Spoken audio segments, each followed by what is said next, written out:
My skin still remembers the heat of that night.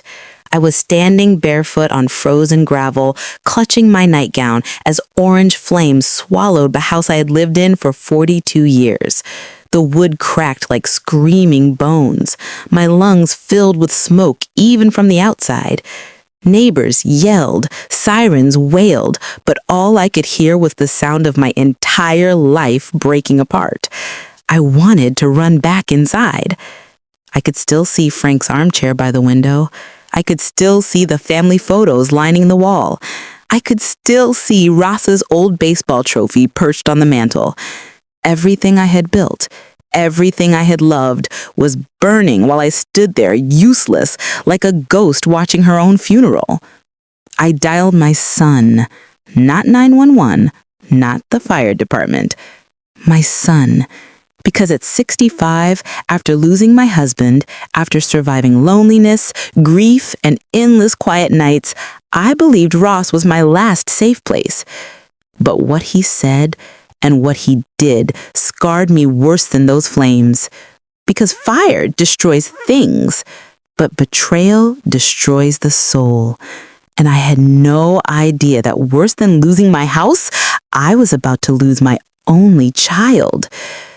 Before I continue, I want to say a big thank you to every single one of you watching this, to all the loyal subscribers who come back for every story, and to every new face who has just clicked on this video. Thank you. Your support is the fuel that keeps this channel alive. If you have not yet subscribed, I am begging you from the bottom of my heart, please hit that button. It costs nothing, but it means everything. And do not forget to share your thoughts in the comments below. I love reading them. Now, let me take you back into my story. My name is Rosemary, born and raised in Iowa. I was married to Frank for 39 beautiful years before a heart attack stole him from me 5 winters ago. We had one child, Ross, my pride, my joy, my reason for breathing. When he was little, he used to draw pictures of me with a cape and called me Supermom. I kept one of those drawings in my wallet even after he became a grown man. He used to promise, "Mom, I'm going to be rich one day, and I will buy you a big house with a pool."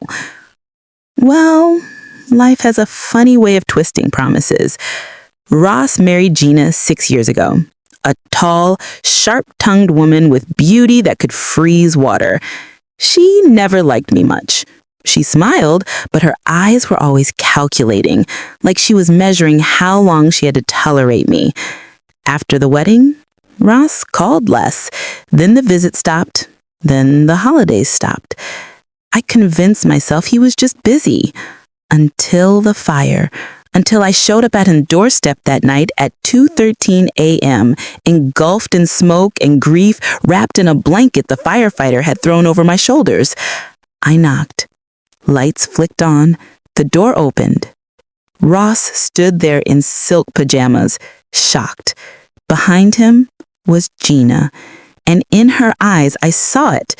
Not sympathy, not concern, not fear. I saw annoyance. And that was when I knew this night was only just beginning. Ross stared at me like I was some unexpected bill he did not know how to pay. "Mom?" he whispered, his voice hesitant, as if he was unsure whether to be shocked or inconvenienced. My lips trembled as I tried to speak, but the words got stuck in my throat. Smoke still clung to my lungs. My body was shivering, not just from the cold, from humiliation. He reached out to wrap his arms around me, but before he could, Gina stepped forward and blocked him. "Wait," she said sharply. "Before anyone rushes to make decisions, can someone explain what exactly is happening?" I stood there, dripping ash onto her polished marble floor, and she spoke to me like I was a stray animal that had wandered in. "My house, it burned. Everything is gone. I did not know where else to go." Ross looked at me with panic, like a child caught between two divorcing parents. "Of course she can stay, Gina," he said quickly, his voice attempting to sound firm. "She has nowhere else." Gina crossed her arms. "For how long?" The question sliced through me. Not can she eat, not is she hurt, not does she need a doctor. For how long? As if I were luggage, as if grief came with an expiration date. Ross glanced at me, then lowered his voice and whispered something to her. But I heard it. I was not supposed to, but I did. "Just for a night. We will figure something out tomorrow." Just for a night. Tomorrow I would be someone else's problem. He guided me inside, but I could already feel it. I was not welcome.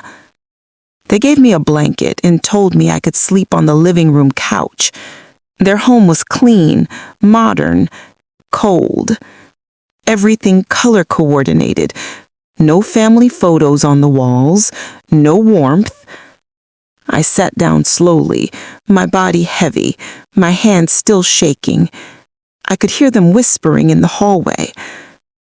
"This is exactly what I was afraid of. She is my mother," Ross insisted weakly.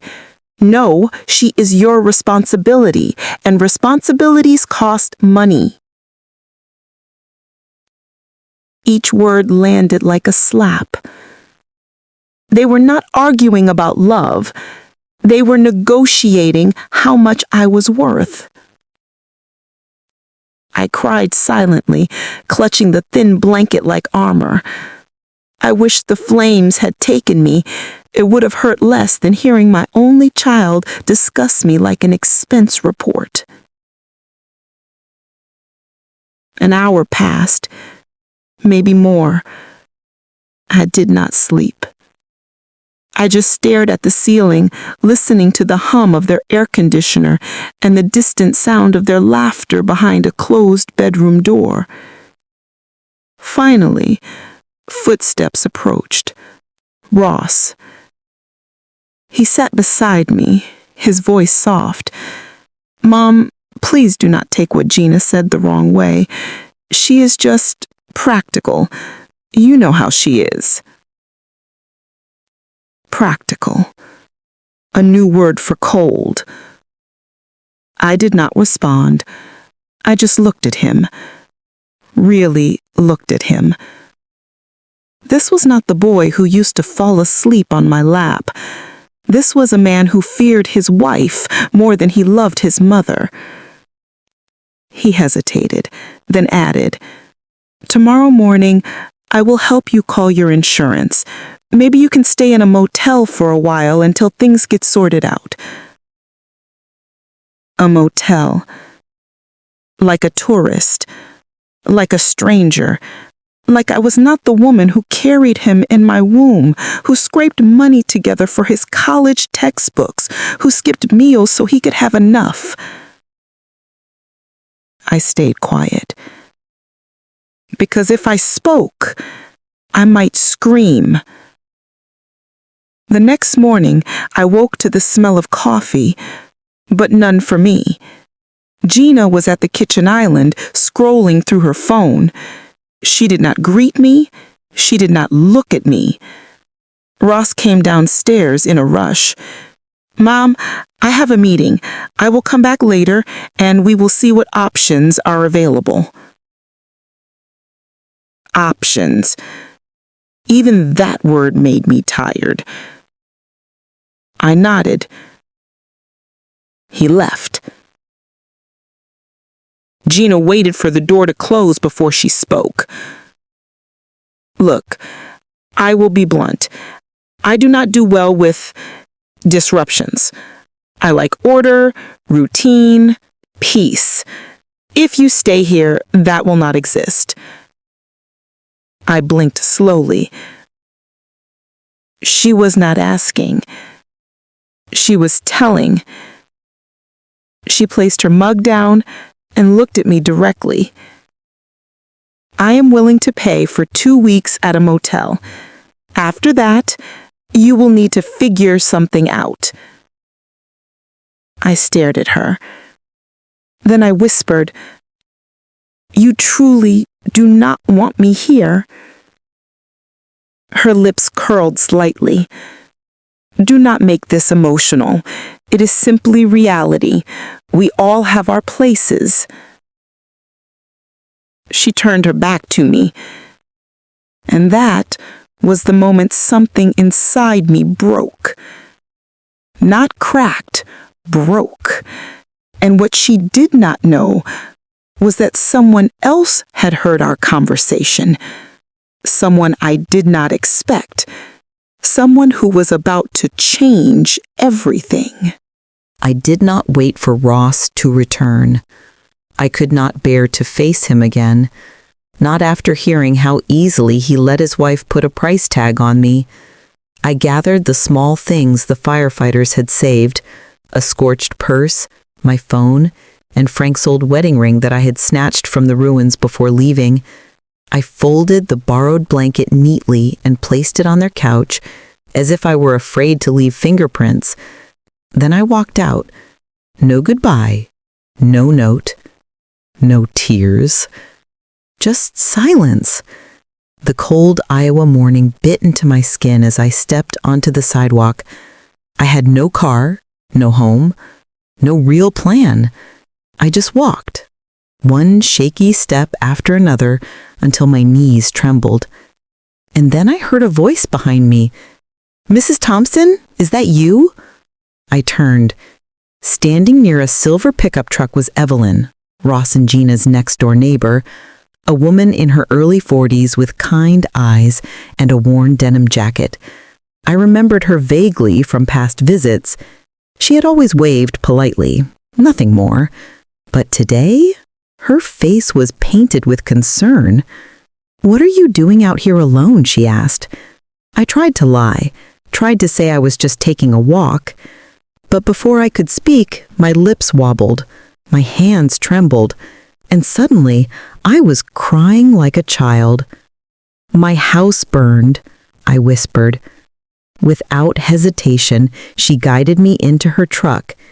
She did not take me to a motel. She took me to her home. A small, warm farmhouse that smelled of cinnamon and freshly baked bread. The walls were covered in family photos. I felt more welcomed in 5 seconds there than I had in 12 hours at my own son's house. She sat me down at her kitchen table and placed a steaming cup of cocoa in front of me. "Tell me everything," she said. And I did. I told her about the fire, I told her about Ross, I told her about Gina's offer. 2 weeks in a motel like I was a broken appliance waiting to be collected. Evelyn's jaw tightened. She did not interrupt. She just listened. When I finished, she placed her hand over mine. "You are not going to any motel," she said firmly. "You will stay here as long as you need." I shook my head. "I do not want to be a burden." Her grip tightened. "You are not a burden. You are a person. There is a difference." Later that afternoon, as I rested in her guest room, a cozy space with a quilted blanket and a little shelf of books, I heard her on the phone in the hallway. The door was slightly ajar so I could hear her clearly. She was speaking to someone. At first, I assumed it was her sister or a friend, until I heard the name. "Yes, Ross, she is here. She left hours ago. You did not even bother to check." I sat up straight. Evelyn was speaking to my son. Her voice was calm but sharp like a blade. "Do you know what she told me? She said she felt like she was an interruption. Do you understand how cruel that is?" I pressed my palm against my chest. My heart trembled. There was silence on the other end, then Ross's voice, faint but audible. "Gina said—" "I do not care what Gina said," Evelyn snapped. What about what you say? What about what you feel? Or are you too scared to have your own feelings? I covered my mouth. She was fighting for me, a neighbor, a near stranger, more than my own son. Later that evening, Evelyn came into my room. She sat down on the edge of the bed. "Can I tell you something?" she asked. I nodded. She looked me in the eyes. Ross came to my house 3 months ago. He asked me if I knew any good senior homes in the area. I froze. Senior homes? For who? She answered without me asking. For you, she whispered. He said, and I quote, "I think my mother will not be able to live alone much longer. I want to make arrangements before she becomes a problem." I felt the world fall out from under me. It was not just Gina. It was him. He had been planning to put me away, to tuck me somewhere out of sight, to erase me politely. That night, I lay awake, staring at the ceiling, not crying, not shaking, just thinking. I had spent my entire life pouring love into a son who now saw me as a burden. But now, something inside me was changing, not breaking, hardening. For the first time in my life, I realized blood does not always make family. Sometimes strangers do. And soon, I would stop being a silent, unwanted mother. I would become something else. The next morning, I woke with a strange calmness I had not felt in years. Not peace. No, peace is soft. This feeling was harder, sharper, like steel forged in flame. I made myself a promise as I dressed slowly in the clothes Evelyn had lent me. I would not beg for love anymore. Not from Ross, not from anyone. But before I could close that chapter forever, I wanted one thing: answers. Why had my son changed so drastically? Was it truly just Gina's influence? Or had he been hiding his nature all along? I needed to know. Evelyn insisted on driving me back to their house, but not to stay, only to retrieve whatever dignity I had left. We arrived mid-afternoon. Ross opened the door, looking anxious and relieved. "Mom, thank God, I was worried." Liar. My silence must have told him that I did not believe him. Gina appeared behind him, crossing her arms. "Well," she said flatly, "are you here to talk like adults or to create more drama?" Before I could speak, another voice cut in. "I would suggest everyone acts respectfully, since I was the only one acting like a decent human being yesterday." Gina scoffed. Ross looked embarrassed. I stood between them all, mother, son, stranger, villain. Then I spoke. "I came here for one reason, not to argue, not to stay, but to ask something." Ross nodding, swallowing hard.